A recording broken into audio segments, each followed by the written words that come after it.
Good morning. All right, I got some feedback there. Good stuff. How many people here were at DerbyCon? Good show of hands. How many went to the next gen reconnaissance talk at DerbyCon? One or two. Okay, not bad. So not a whole lot of overlap. That's good. I did give a similar talk at DerbyCon. However, I've done some new things with the tools. I've added a few slides here and there. So if you did see it there are some differences that make it worth being here. This is next generation web reconnaissance. Okay, so who am I? Tim Tomes. I'm a senior security consultant at Black Hills Information Security. I also go by the handle Landmaster53. Most people know me by that than my actual name, which is unfortunate, but it is what it is. I'm a community instructor for SANS. I teach Security 542, which is their web application penetration testing course. Next time I'll be teaching it is in Monterey, California in next March. I'm a security blogger. I used to blog exclusively on landmaster53.com. Now all my stuff is cross-posted over to paul.com, which is, obviously what Larry mentioned earlier, being a contributor to the podcast. We got a couple of paul.com guys here, and they are a sponsor. I'm a father of two, husband of one, Christian, veteran, spent 9 years in the United States Army, and I'll talk more about that a little bit later. And I love Python, and by that I exclusively mean the programming language Python. So some quick credits. John Strand, many of you know him. He came up with the initial idea of Pushpin, which led to this version 1 of Pushpin that I credit Ethan Robish with. Basically last year, about halfway through, it was July last year, John had this idea to do some of the stuff we're going to talk about later, and Ethan Robish was one of his interns. He said, hey, you got a few hours to throw a tool together for me. They threw something quick together. He pushed it out as kind of a proof of concept idea, and basically I took that and developed it further. We'll talk about the tool towards the end of the talk. But I want to credit these guys for the initial idea and the initial version of the tool. And I also want to give a shout out to Rob Dixon, who did a lot of the testing for me when I was developing this, and he's also really guided me in terms of features and new things to add to it to really make it useful in multiple areas, not just penetration testing. So a quick agenda for today. Talk a little bit about what is reconnaissance. We'll define it a few ways and why it's important. What's the problem with reconnaissance as it currently stands? We'll talk about a tool that solves some of those problems. And we'll take a new look, a new perspective on reconnaissance from a physical point of view. Talk about the tool Pushpin and actually publicly release it for the first time. At DerbyCon, it was privately released to those that went to the talk. But we'll be publicly releasing it today. And then we'll have Rob come up here and talk about a use case scenario for the tool, more from an investigative point of view, but it's really, really neat and actually turned out to be a lot more powerful than I initially envisioned. So we'll have Rob come up and do that a little bit later. So whether you're doing network penetration testing or whether you're doing web application penetration testing, reconnaissance is an important step within the methodology, right? If most of you are pretty much aware of the methodology, you may know the step. You may have your own personal opinions about it, but I think after we discussed it today, you'll realize how important it is. But regardless, it is a step within the methodology. It's part of the information gathering portion of network pen testing, and it's by name reconnaissance in the web application penetration testing methodology. So it's there, but what is it defined as? Well, Merriam-Webster defines it as a preliminary survey to gain information. Very, very general, right? From a pen testing point of view, I look at this following definition to be a little bit more accurate. We're going to use open sources to gain information about the target without making direct contact. All right, now, without making direct contact is the key point here. Because as we look at different purposes for reconnaissance, and this is a list of purposes that I came up with. It's not standardized, but I think it fits the bill pretty well, is validating scope, gathering information for social engineering, finding vulnerable code, and identifying weaknesses. Now, in terms of validating scope, this is where it's important that we're not making direct contact. How many of you are pen testers? Got a few in here are pen testers. How many of you do any kind of security testing at all? You don't have to be considered a pen tester, but you do security testing. Okay, so a few hands. Do you scope your own engagements? Yes?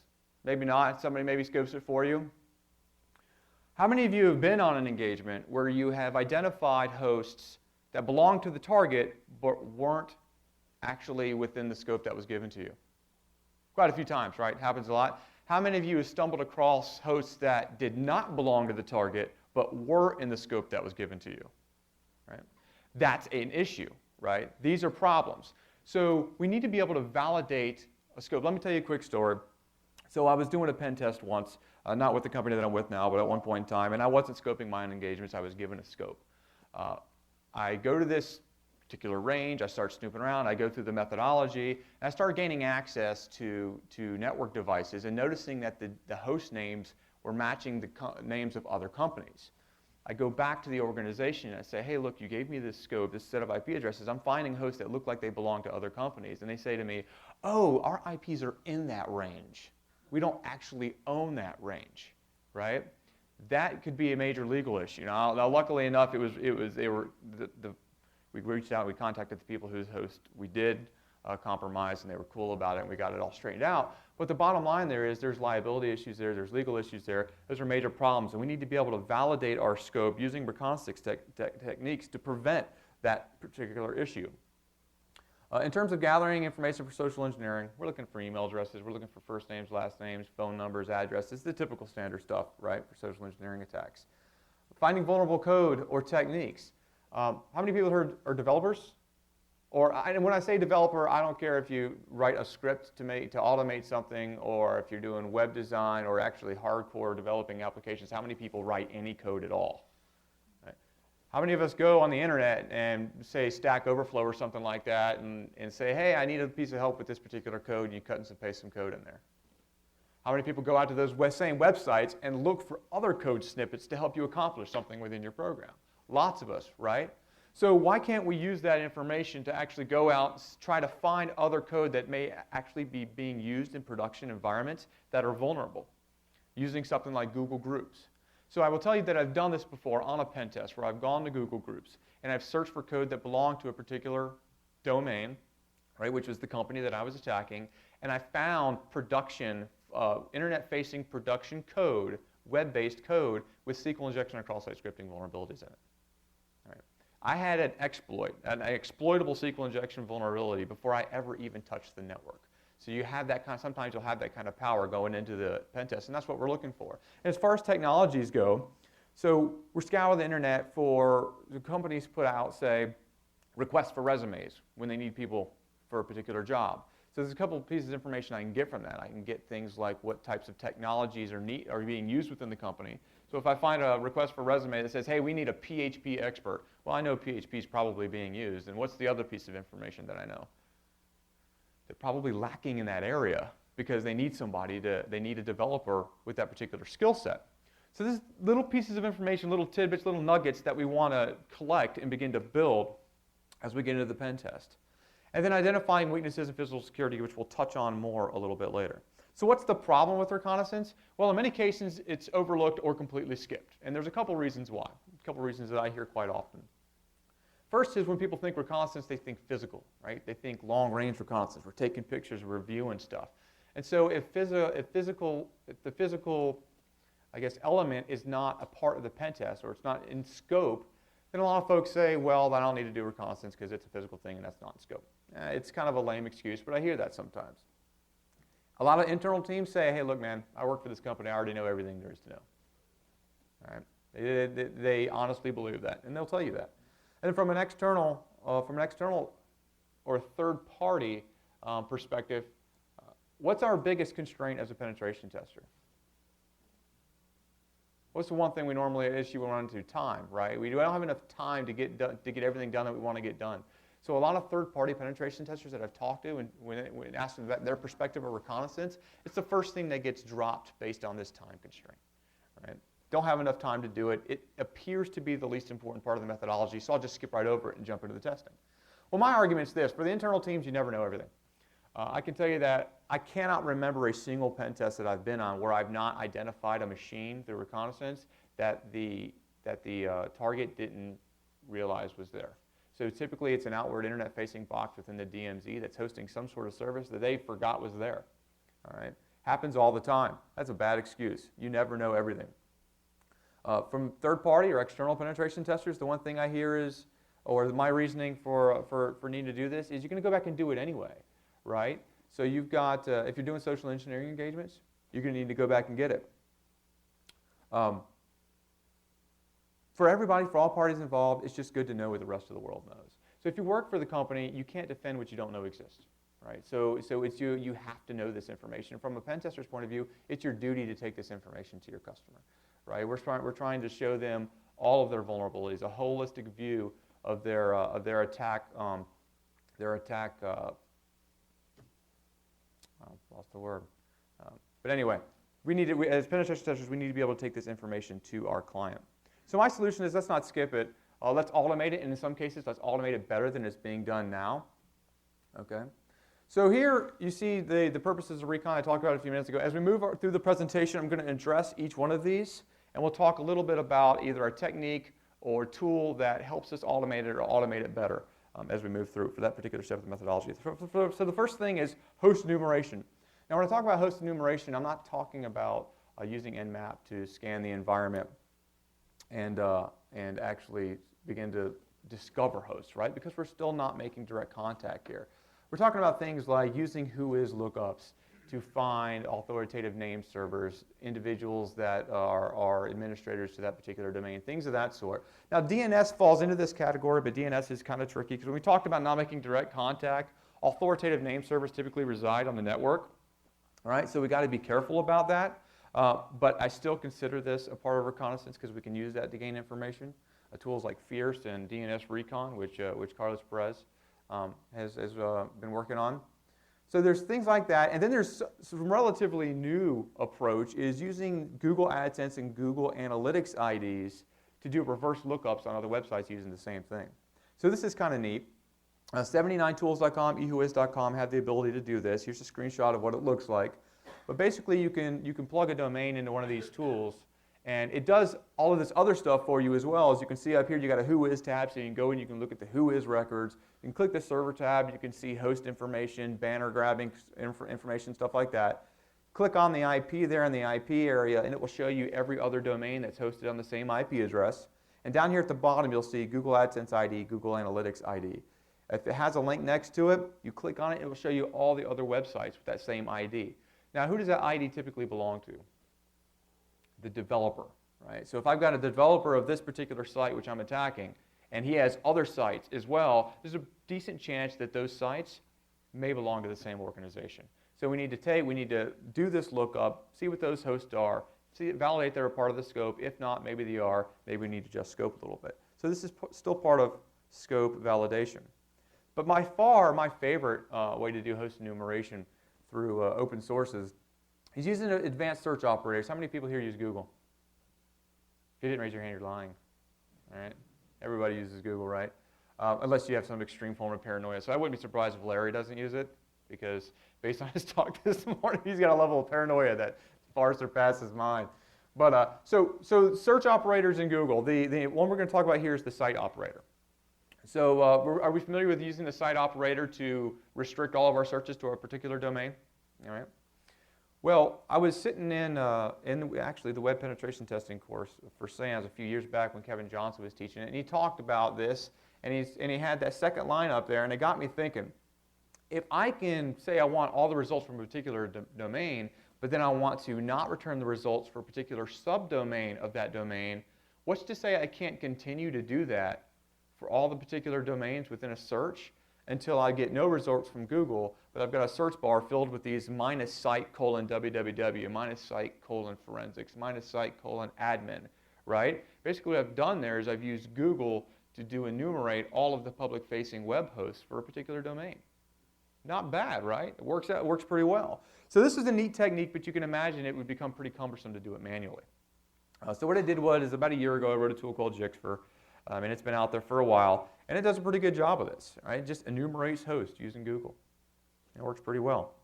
There's a link to it, but don't write that down yet because we've got more to talk about here. Bing, Yahoo, same thing. They both have this similar search operator, and believe it or not, they present different results. Now, there's typically a good bit of overlap between all of these different search engines, but I see Yahoo and Bing come up with things Google doesn't find. I see Google find things that Bing and Yahoo doesn't find. So I incorporated this into the tool, and now it uses all of these different search engines. And then there's wonderful Showdown. How many people here have used Showdown before? The developer of Showdown isn't here, is he? All right, too bad. But Showdown has also got this host name search operator, which allows us to do something very, very similar. We can say hostname, colon, give it a domain, and it will return everything that Shodan knows about for that particular domain. The really cool thing about this is we're getting more than just web. We get SMTP servers, right? We get mail, we get FTP, all kinds of neat stuff, Telnet. And here you can see we got an open SSH, we got an SSH server that's turned back for sans.org, st.sans.org. Jixper is not going to find that. Shodan will. So I started compiling all this stuff into the script and thinking, man, I'm doing a whole lot of stuff here for reconnaissance. Maybe I should start building a framework. But at this point, it's just host enumeration, so I elected to not do that at this point. Next purpose of reconnaissance, gathering information for social engineering. So where are the people at on the internet? How many people have LinkedIn accounts? Quite a few of us, right? What makes LinkedIn so attractive to the penetration tester? Anybody want to make a guess? So it's a professional social networking site, right? People are going to tend to put more accurate, more precise information about themselves on there. So if you go to MySpace, you go to Facebook, you go to something like that, you may get handles, you may get surnames, or you may get just somebody uses a nickname on there. You're not necessarily going to get accurate information. You go to LinkedIn.com, or you go to LinkedIn, somebody's LinkedIn profile, and everybody lies, not everybody. A lot of people lie on their resume, right? So you may not get accurate information in terms of their professional experience, but things like their name, the company that they work for, companies that they used to work for, you're probably going to get accurate information from that point of view because it's almost self-policing, right? When you work for a particular company, that company probably is going to go check the people that are registered on their LinkedIn as employees and maybe police that up a little bit. So you can rely on this information a little bit more you can other social networking sites, which makes it very, very valuable to penetration testers who are working in the professional environment, right? So there's LinkedIn, great place to find people. Who here has played with Jigsaw? Okay, just a few hands. So this is kind of neat. You're going to love this. Jigsaw is a cloud-based customer relationship management software. It was bought out. It used to be independent, but it was bought out by Salesforce in 2010 for about $150 million. And you'll see shortly why it's worth it to them.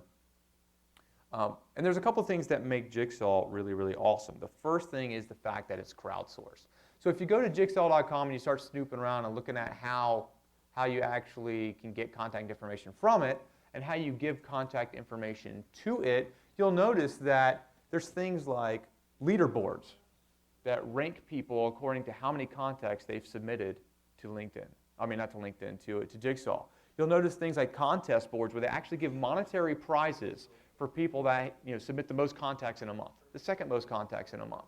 Monetary prizes for submitting information. And why does that work? Because as a basic user of Jigsaw, as a non-paying, I've got an account, I can go and give a contact, what Jigsaw considers a contact, to them, and in return they will give me access to a contact from their database, right? So they're getting it from both ends. Not only are they getting everyone in the community to contribute contacts to them, but they're turning around and not just giving them away for free, but you can also purchase access to Jigsaw and get access to the entire database and all of their contacts, right? The other part of it is what we want, the part of Jigsaw that we need is free, absolutely free. And I know I said you pay for it, but you pay for things like email addresses, actual mail addresses, phone numbers and things like that. Jigsaw has that information, and you can pay to have it, but we don't necessarily need it. So here's the other cool thing. Anybody here got a call from Jigsaw by any chance? So just to kind of prove this a little bit further, I did get a call from Jigsaw. Somebody submitted my contact information to them, and they called me and said, hey, this is so-and-so from Jigsaw. I need to validate your contact information that was submitted to us. This is for real. They're actually doing that. And so if you submit a contact, they will actually call that person, try to validate it. If it's validated, then they'll give you a free voucher to go pull your own contact information out. So that kind of goes back and fills it in.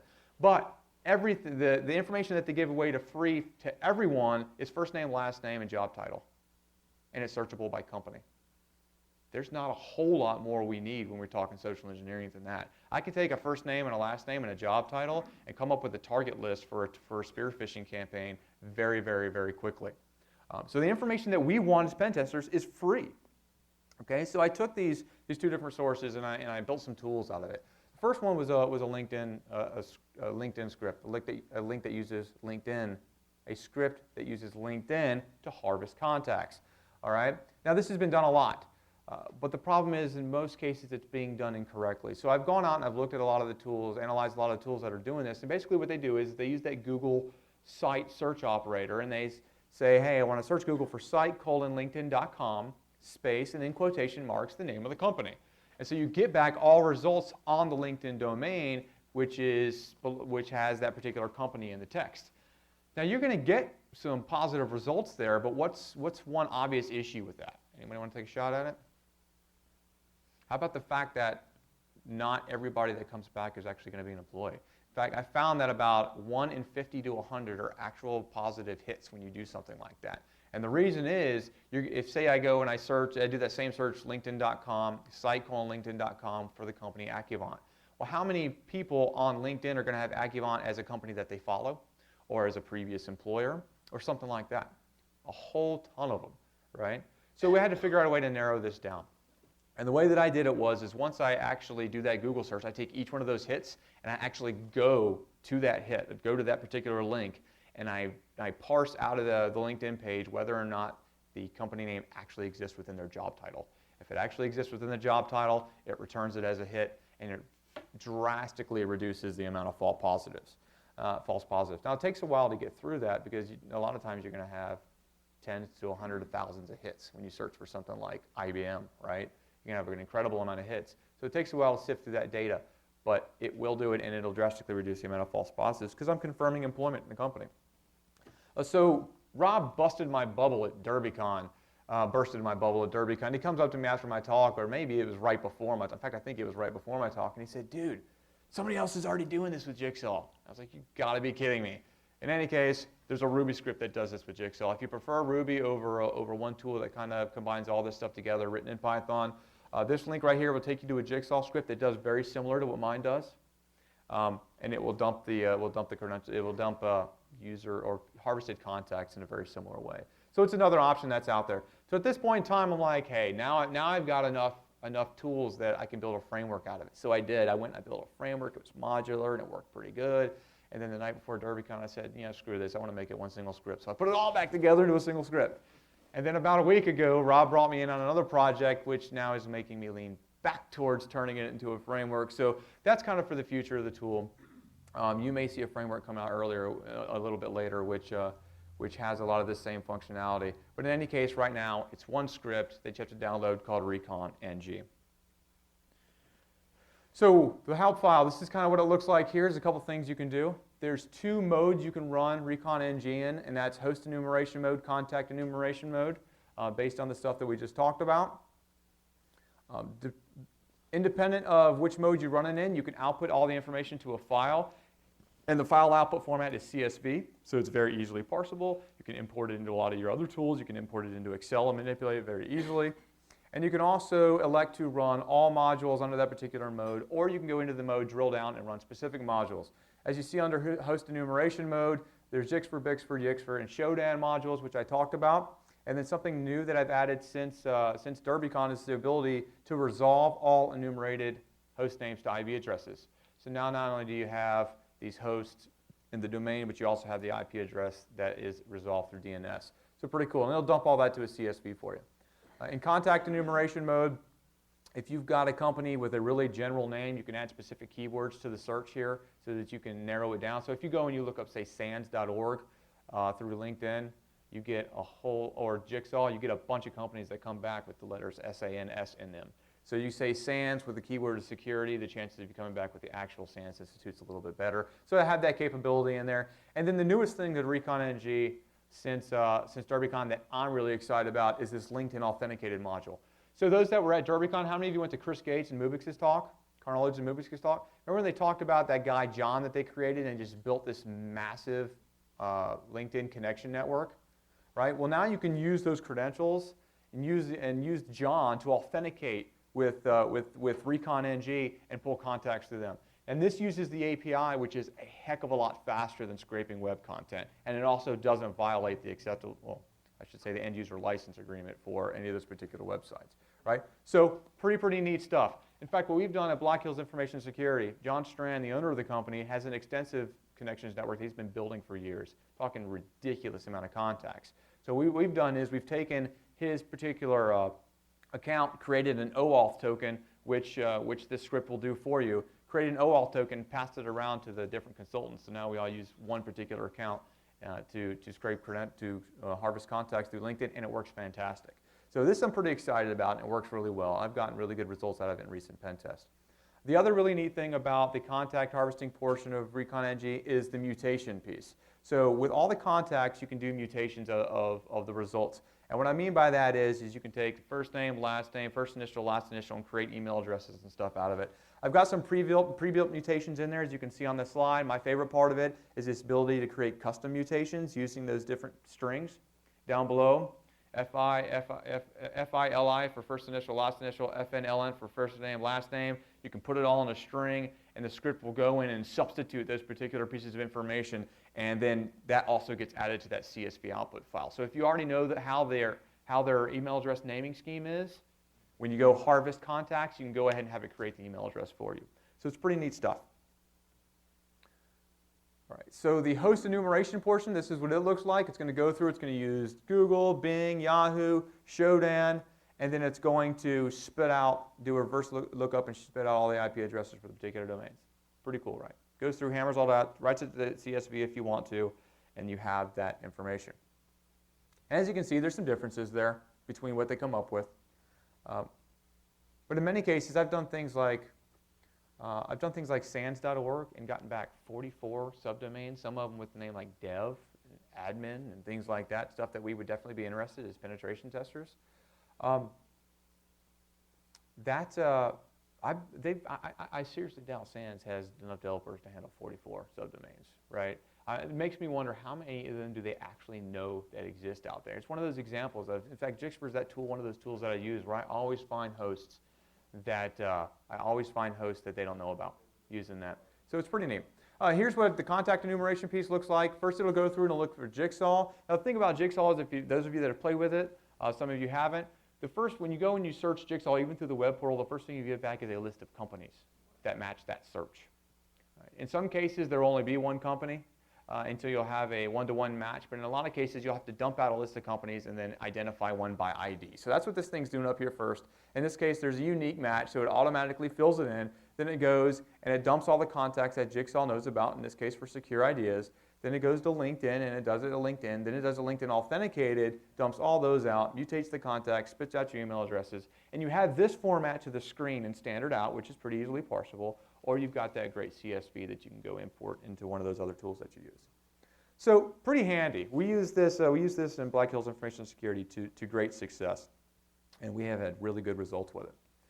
So the final thing I want to talk about, the final purpose I want to cover, is this identifying weaknesses in physical security. All right.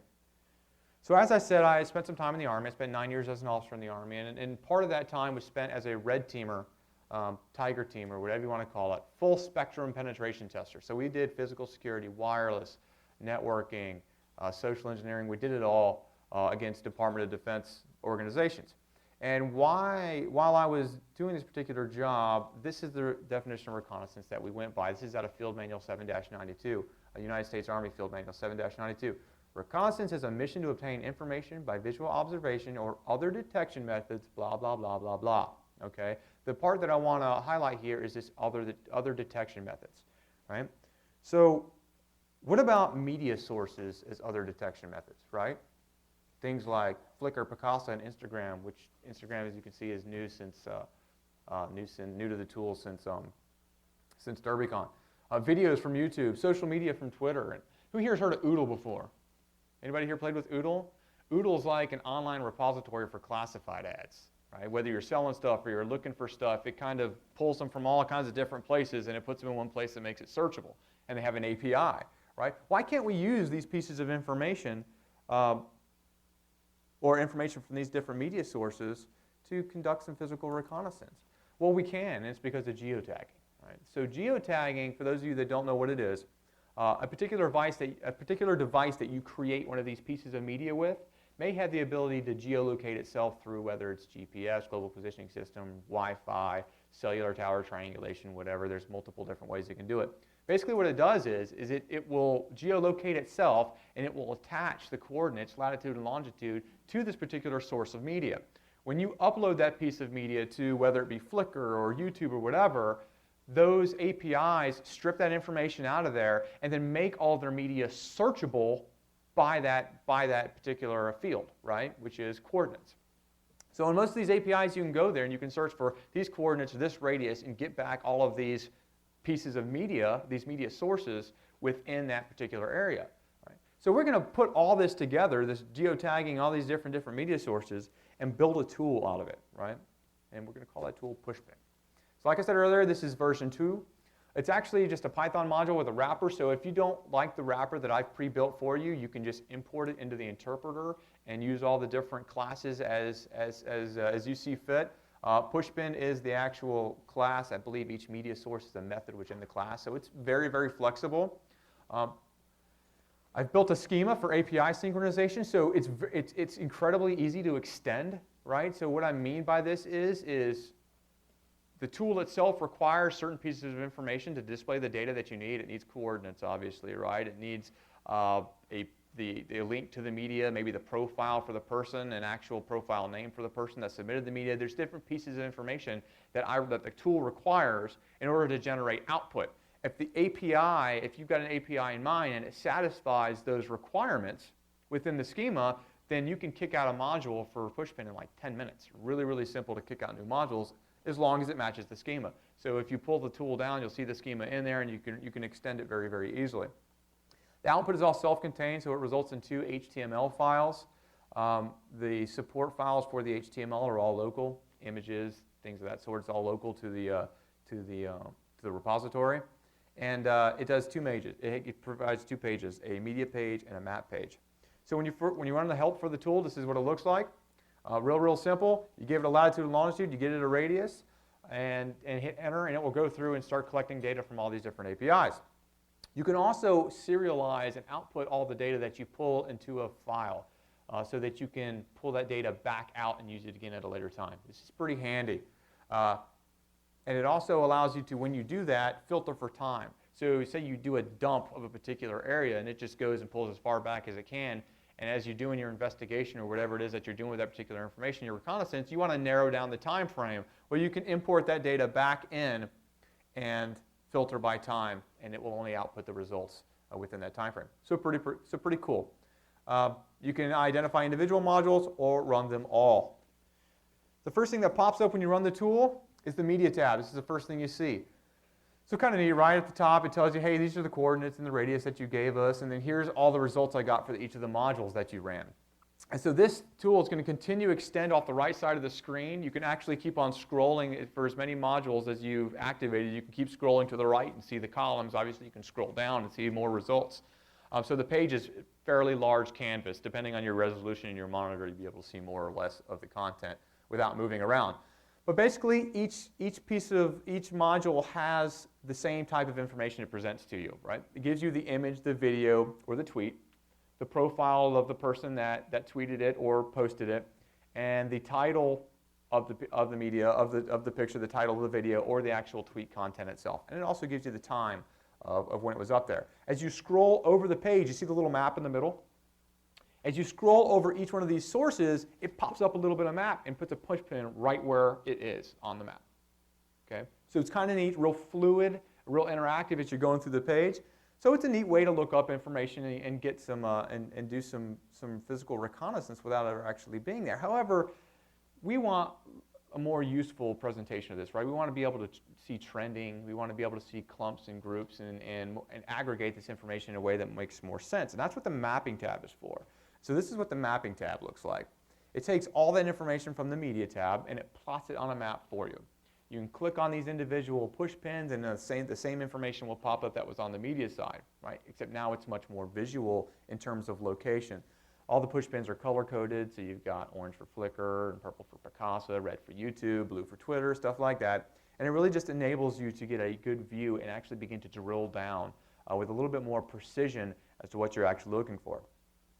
So does anybody recognize this location? Okay. Yeah, this is Infinite Loop. This is Infinite Loop, Cupertino, California, Apple's headquarters, right? And so supposedly, they're very secretive about what goes on in Building 1. right? And we should not be able to conduct a fair level of physical reconnaissance of that building or that area at all because of their vaunted security program, right? We shouldn't be able to do this. So I thought it was a pretty good target to demo Pushpin against, right? And so that's what we're going to do.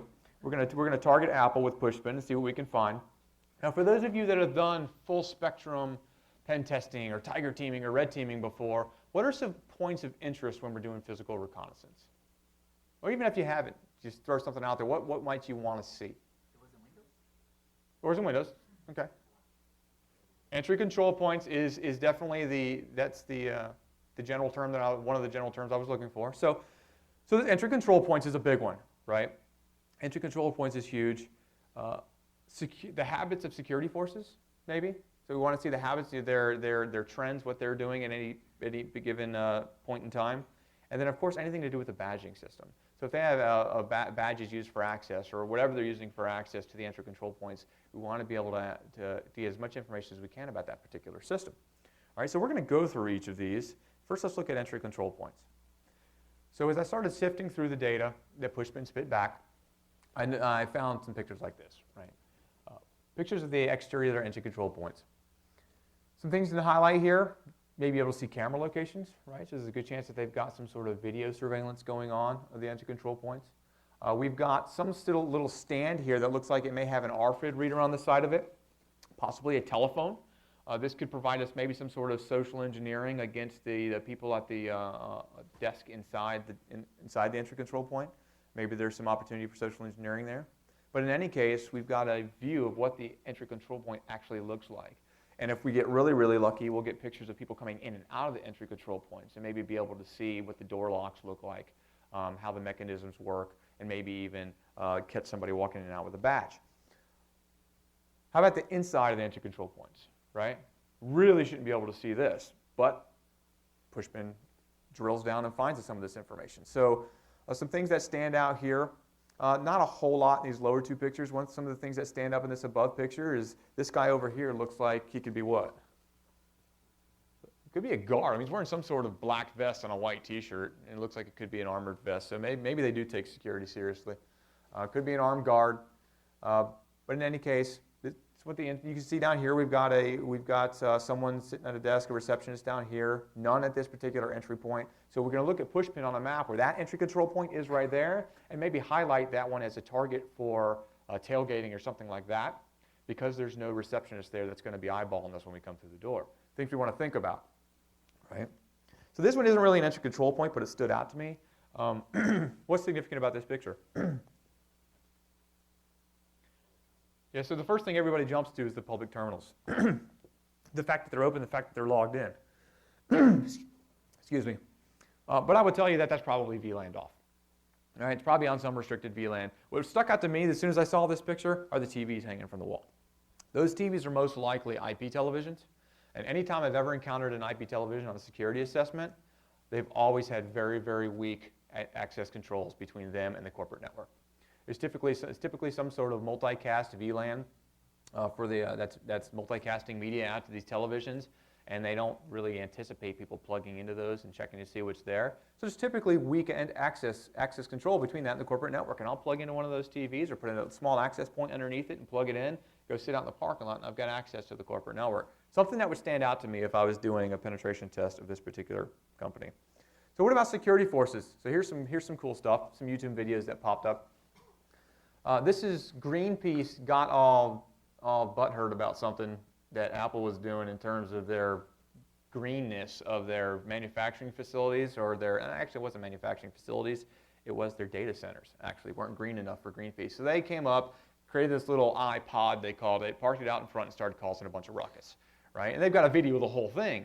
And so one of the things that stuck out to me was the security forces in the video. So these guys they don't look like they're in incredibly good shape, right? Like they're probably not going to catch you in a straight sprint. But they look a little curious up here. They're snooping around and kind of seeing what's going on and taking, like it took them, I think it was at the time there, it took about 3 minutes to get there. Good or bad, depending on the urgency of the call. But then you look down in this picture, and what are they doing?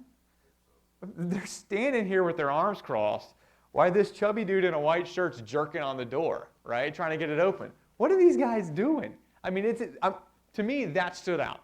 Is that proactive? No, that's not proactive. I don't know what they're doing there, but they're just mulling around watching why these other two civilian guys that look like they walked out of the data center to go have lunch are now trying to break into this iPod that's sitting out front. So that kind of begins to tell us stuff, not a whole lot of detail, but a little bit. This is where it gets more telling. So these two guys up here did a video. Basically what they did was they took a road trip to Cupertino, California, and they popped a tent outside Building 1 and camped overnight, just to do it, right? No one said anything to them until the next morning. So the next morning, as they're waking up and coming out of the tent, the security forces walk up to them and say, hey, what are you guys doing? And they're like, we're here to see Apple headquarters. And the guy's like, okay, and drives away in his golf cart or whatever it was, right?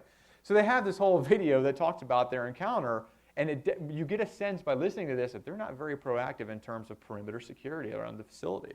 So there's a good likelihood that we'll be able to snoop around a little bit, take some pictures, maybe get close and look at what the locking mechanisms look like on windows and doors and things like that. And then there's this here, which was linked to from one of these other posts that I found on Pushpin. And basically it's a story. It's an article about a guy that was hired by Apple to do a project. And he was working on this project for a couple of months, and Apple canceled it. They disengaged his badge and all of that good stuff, canceled him off the project, and pretty much released him, let him go. Well, he continued for the next 3 months following his release to use his deactivated badge to tailgate into the building and use Apple's resources to finish his project, right? And he tells his story in this particular article. What does that tell you about the security forces there, right? Is it easy to tailgate, right? The badging system, if I can replicate a badge, there's a good chance I can get in and out of the facility. So this is all really, really important information that we would be interested in when conducting physical reconnaissance. And then the final piece is badging. And there's not much words needed here, right? To make that last story even worse, he actually slept at the Apple offices for 3 months. Did he? So he lived on campus? Beautiful. That's fantastic, right? So some guy's like really excited that he got employed by Apple and posted a picture of his badge, which is good for us, bad for them, right? And all of this without ever setting foot on the ground. Right? We've never went to location. We've never had to fly out there. We never had to take a risk to do any type of long-range or close-range reconnaissance. We did all this through just the manipulation of geotag social media. So it's a pretty powerful stuff. So the goods, first detail about the goods is it used to be all standard libs. So how many people here hate having to install third-party libraries when they're running a Python script? I cannot stand it, right? That irritates me more than just about anything else in our particular industry. Is having to go install CPAN in 30 different Perl modules to get Fierce to work or something like that, right? It's just irritating. So the original version of Recon-ng and this version to an extent uses all standard libs. The only thing that doesn't use standard libs is the LinkedIn authenticated module because it requires OAuth, and Python doesn't have a built-in OAuth library. So if you go down and you just pull on this OAuth 2 library, you can just slap that in the same directory. You don't have to install it. Just do a pull down on the repo, put it in the same directory as the script, and it will work just fine. It also requires httplib2. Now, in most of your Linux distributions, that's going to be there already as a standard library, but for whatever reason, OS X does not include it. So if you're using a Mac, you'll need to pull that down as well. Same thing, you can just download the repo, put it straight in the same directory. Recon will work just fine. So I'm going to be tweeting the links to both of the repos later on today. For those of you that already have the link to Recon-ng, I'll be pushing it. As soon as I get done with the talk, I'll go sit back down there and I'll push it out to the repository. And then I'll be tweeting the link to Pushpin. I would ask that you please leave me your contact information. Do we have a pen and a pencil somewhere up here? Doesn't look like it. Drop me a business card, leave me your contact information, and why? Because I do free webcasts on this type of stuff. I write a lot of tools because I love writing stuff in Python, and I would be more than happy to send some of that stuff to you if you leave me your contact information. And here is mine.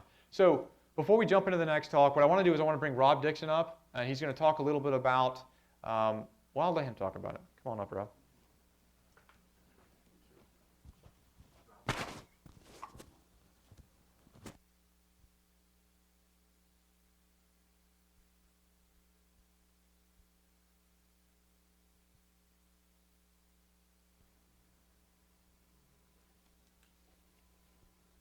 All right. You guys hear me? All right, good. All right, cool. So real quick, when we were initially developing the tool, we were coming up with some cool scenarios, use cases, or what have you. And so I spent a lot of time using Pushpin and going around looking at different critical infrastructures within the state, just making sure there weren't any idiots out there taking pictures and put them online or what have you. And I think I probably spent like 5 hours one night just playing around it and found nothing. So I was pretty proud, right? Not a lot of stuff leaked, where I was concerned that it might be. So after about 5 hours, I had this last slide up on the screen, this guy right here. And sorry for those of you at home, should have came to the conference. So I'm sitting back, kind of bored, I'm lost kind of the enthusiasm I had 5 hours earlier, clearly.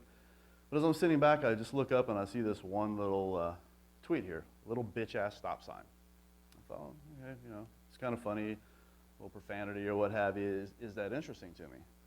I took another look, and you see right here, it's right in the middle of the road. So I'm thinking, oh, great, all right, so they're tweeting and driving, right? So I'm trying to put a presentation together for probably a couple weeks prior to a presentation I was giving for some DHS folks. I just wanted something cool, something that would get the idea out of how the tool works without showing everybody how to use this particular weapon or weaponizing people, so to speak. So I thought, all right, so this is cool. I've got this, this girl here in the middle of the road tweeting, driving. And then I realized, how can I figure out which direction she went, right? So if I want to find out she's tweeting and driving, what do? Just keep putting the push pin up and down the road each direction for hours until maybe she shows back up on radar? Do I put the radius out to like, 1,000 meters and see if I can find her again? So what happened is I ended up over on another site called TweetPaths. And TweetPaths.com gives you the ability to just put a Twitter handle in there and quickly come back and tell you whether or not they have geotag content. If they do, it'll plot it all. At least I think it's the last 75. It goes through the last 75 tweets, the ones that are geotagged, it will plot it for you. So real quick, I'll show you what it looked like when I took her information and threw it up.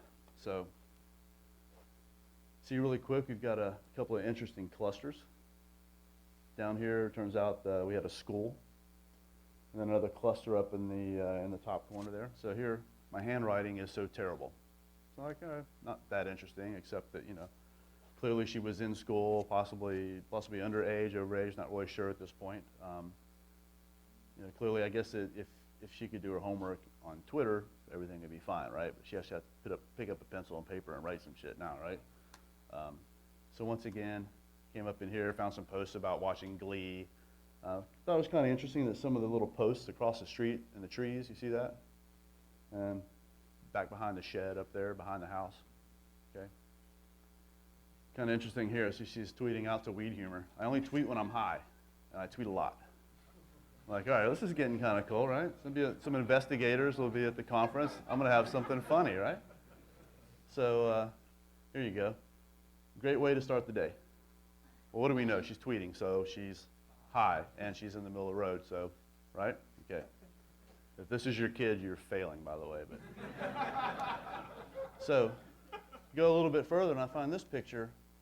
I find that there's the ability to, if she's tweeting to someone, right within the balloon, I have the ability to just add them to the map. So everyone she tweeted to, I just tried to add them. Add them, and it would come up, and I get a little red thing in the side. No geotag content for this user. And in the end, I found this guy, and they had a lot of communications back and forth. The clusters were matching up on the map. I thought, all right, well, I'm going to look at this relationship. So this is what we found. See? You guys see this? This goes in here, and this, right? And when you're done, you lollipop, right? So I thought this is kind of funny. Let's keep going with it. So What's that? Yeah, I'm not sure. They went to McDonald's first. Doesn't make sense, right? So, kind of cool here. Comments. That's all we need. And a handful of likes. Kind of interesting, right? Not really surprised. If anybody knows the area and they saw where those plots were, that was Boone County. If you're from around here, we get some laughter, right? So once again, I pulled it back a little bit and look where they are.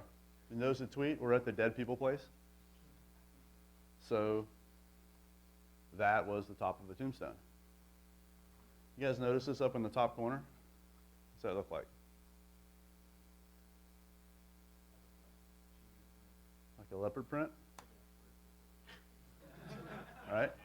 Okay, so I put my data together, put my slides together, and of course Tim and I are still working as well, trying to pull some content together for his DerbyCon presentation. So I thought I'd come back, try to find some more stuff, and I failed on the physical side, which was a win for us, right? Because there wasn't a lot of junk out there. So decided to come back over and see what these guys were doing. The first thing I did was went to the kid that's posting the dope pictures, right? Thinking I'm gonna get some more trophy shots here. And all of his stuff was gone. So within TweetPads, you have the ability to filter by time. So I started going back in time.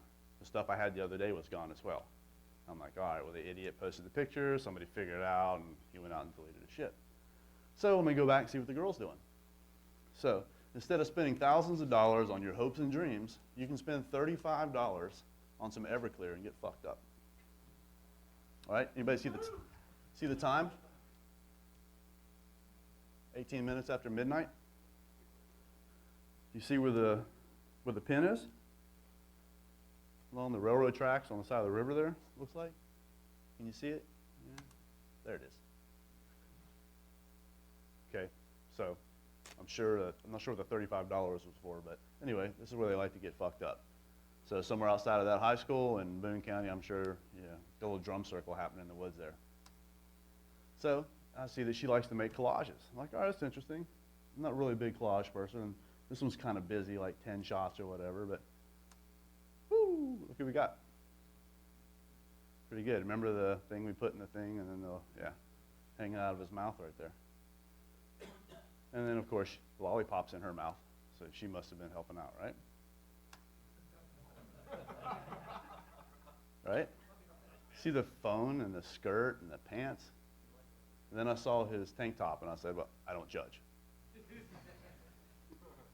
So anyway, that's pretty much it. I just want to give you a little applied there. Delivered that for some investigators. I think some of them are in the audience today just waiting to get a copy of the tool because I've been telling them no for 3 weeks because Tim won't release it till here. So anyhow, everybody look up to the screen, please. All right. Cool. So a couple more things. Yeah, keep going, that's okay. On Recon, the output file that you get, I found was really useful to take it over to a new tool that Chris John Riley put out recently called Scythe, S-C-Y-T-H-E. Essentially it takes a user string or an email address or username, and it'll go out and hit a handful of social media sites and see if there's an indicator whether or not the email address was used. To S-C-Y-T-H-E is the name of the tool. I think it's on GitHub maybe. Chris John Riley was the author. So essentially take the output of one tool, and it's easy to write a little wrapper in Bash or something to go hit it, cut the CSV output, and feed it over into Skype.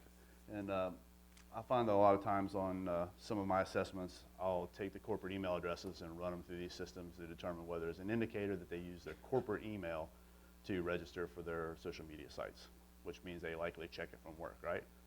So from a social engineering standpoint, if it's within scope, it might be an interesting vector instead of creating phishing emails to maybe just start direct messaging them. Something else I was going to say. Oh, well. Find me later if you have some questions or what have you, and I've got some other use cases I'd be glad to share. Anyway, that's all you. That's it. That's it. Thank Any you. questions?